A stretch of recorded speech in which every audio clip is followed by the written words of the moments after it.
सोचिए, एक बच्चा जो झुग्गी की कीचड़ भरी गलियों से निकलता है, ना चप्पल, ना लंच, ना बिजली, लेकिन दिल में एक सपना, एक दिन मैं डॉक्टर बनूंगा। हर कोई हंसता था उस पर, बस्ती से कोई डॉक्टर बनता है क्या? शिक्षक ताने मारते, रिश्तेदार मजाक उड़ाते, लेकिन उस बच्चे ने कुछ और ही सोच रखा था। वो भूखा सोया, टूटे पन्नों पर पड़ा, स्ट्रीट लाइट के नीचे आंखें जलाकर मेहनत की, क्योंकि वो जानता था सपने भी उन्हीं के पूरे होते हैं जो नींद से लड़ना जानते हैं। और फिर नीट का रिजल्ट आया। एक झुग्गी वाला लड़का, इंडिया की टॉप रैंकर्स में। पूरी बस्ती सन्न थी और उसकी मां की आंखों में सिर्फ आंसू नहीं, एक जीत थी। अगर आपने कभी सपना देखा है और हालात ने आपको तोड़ दिया है, तो ये कहानी आपके लिए है। देखते रहिए, क्योंकि ये सिर्फ कहानी नहीं, एक चेतावनी है दुनिया के लिए कि सपनों को पंख मिलते हैं चप्पलों से नहीं, इरादों से। मुंबई की एक तंग सी झुग्गी में एक बच्चा जन्म लेता है। नाम था विवेक। वो जगह जहां चार दीवारें नहीं, सिर्फ टीन की चादरें थी, जहां छत टपकती थी और फर्श पर पानी बहता था। लेकिन उस छोटे से दिल में एक बड़ा सपना पल रहा था, डॉक्टर बनने का सपना। मां लोगों के घरों में बर्तन धोती थी, पिता फैक्ट्री में मजदूरी करते थे। रोज शाम जब पिता थक कर लौटते, विवेक उनके पैरों के पास बैठकर कहता, पापा, एक दिन मैं आपको डॉक्टर के कमरे में बैठा करूंगा। उसकी मां की आंखों में हर रोज आंसू होते, पर वो आंसू हार के नहीं थे, सपने देखने की हिम्मत के थे। जब बाकी बच्चे झुग्गी में गिल्ली डंडा खेलते, विवेक टूटी हुई कॉपियों में कुछ लिखता रहता, फटी हुई किताबों में उम्मीद ढूंढता।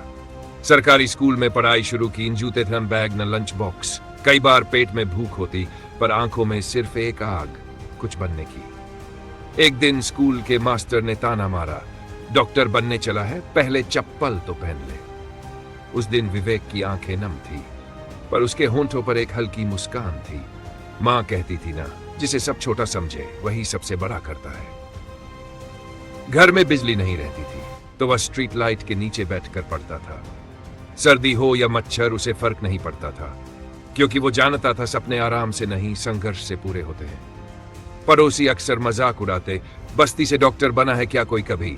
रिश्तेदार भी कहते, बेटा पढ़ लिख कर क्या करेगा, चाय की दुकान खोल ले। लेकिन विवेक चुपचाप सुनता और अंदर से सोचता, एक दिन आप सब मुझे डॉक्टर साहब कहेंगे।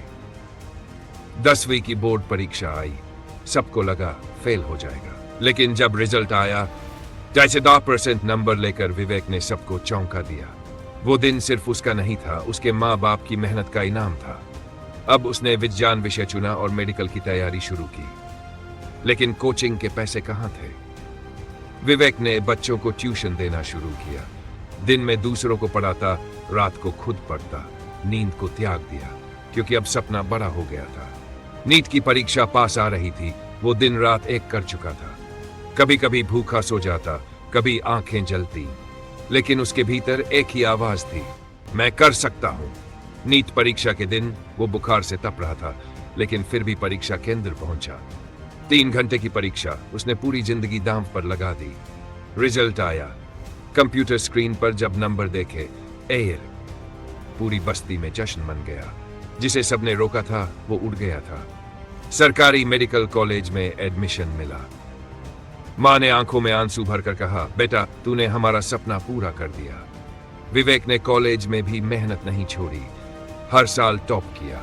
उसने खुद से एक वादा किया था, मां को कभी थकने नहीं दूंगा और बस्ती को कभी शर्मिंदा नहीं करूंगा। 5 साल की कड़ी पढ़ाई के बाद विवेक डॉक्टर बन गया।